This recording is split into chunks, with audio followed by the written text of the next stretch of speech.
11h30 sur France News Radio. L'information avec Léandre Patron. Bonjour à tous, ravi de vous retrouver dans ce flash d'information. Nous sommes le dimanche 22 avril 2018. À la une de l'actualité, c'est un jeune homme de 19 ans qui a été mis en examen pour le meurtre et le viol de la jeune Alexia, 14 ans, découverte cachée dans un lit de coffre. Le point complet à suivre. On parlera aussi du cri d'alarme de 300 personnalités contre l'antisémitisme en France. Un manifeste a été signé par plus de 300 personnes. Explication à suivre. Les premiers radars privés vont être en service dès cette semaine, dans l'heure notamment. Je vous en parle dans quelques minutes. Et puis on parlera aussi de la Corée du Nord avec Kim Jong-un qui a annoncé la fin de ses essais nucléaires. Et puis il y aura la Ligue 1 et la météo. On fera le point sur ces deux sujets. À la une de l'actualité, c'est un jeune homme de 19 ans qui a été mis en examen ce samedi pour le meurtre et le viol de la jeune Alexia, 14 ans, découverte cachée dans un lit de coffre dans la nuit de jeudi à vendredi à Beauzelle, annoncé ce samedi le parquet de Toulouse. Dans son communiqué, le procureur de la République, Pierre-Yves Gouillot, a précisé que le jeune homme a été mis en examen pour meurtre précédé et accompagné ou suivi d'un autre crime et de viol commis sur un mineur de 15 ans. Le jeune homme a été placé en détention provisoire.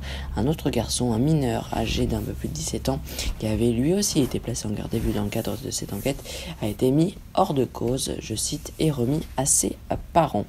La jeune fille a été tuée par une asphyxie secondaire d'après les premiers résultats de l'enquête et la jeune fille, n'avait plus donné signe de vie depuis jeudi, date à laquelle elle a été retrouvée morte. Plus de 300 personnalités ont signé un manifeste contre le nouvel antisémitisme, je cite, pour que la lutte contre cette faillite démocratique soit une cause nationale.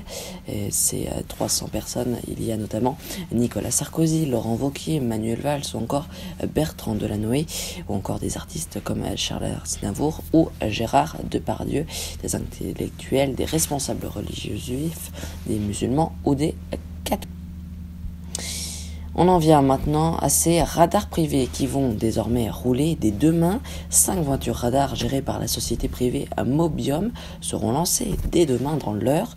Objectif affiché par le gouvernement, augmenter la capacité de flasher les dépassements de vitesse.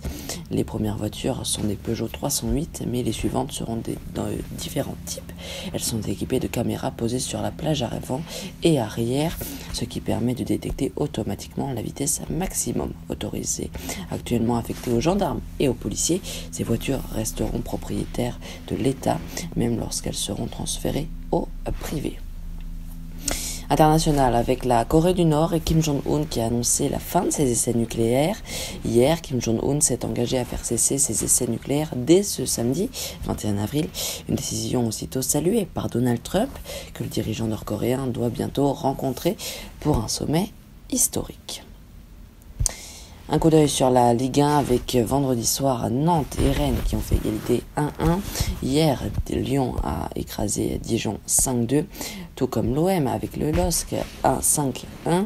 Toulouse s'est imposé face à Angers 2-0. Tout comme Amiens avec Strasbourg 3-1.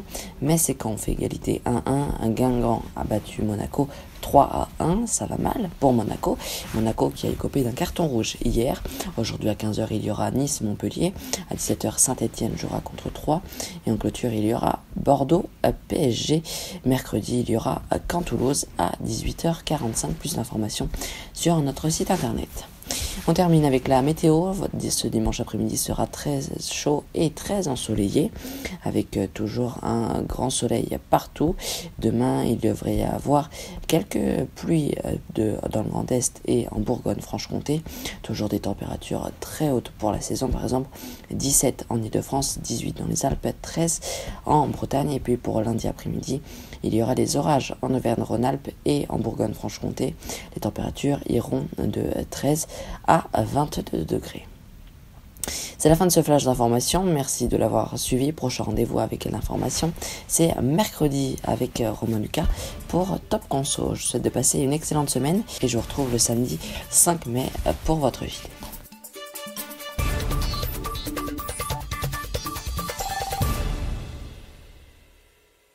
Ce week-end, nous avons lancé un court formulaire de satisfaction. Pour y répondre, rien de plus simple, vous pouvez aller dans la description de la vidéo et cliquer sur un lien, ou alors vous pouvez aller sur notre deux sites internet infotv.fr.nf ou infotvloisirs.fr.nf.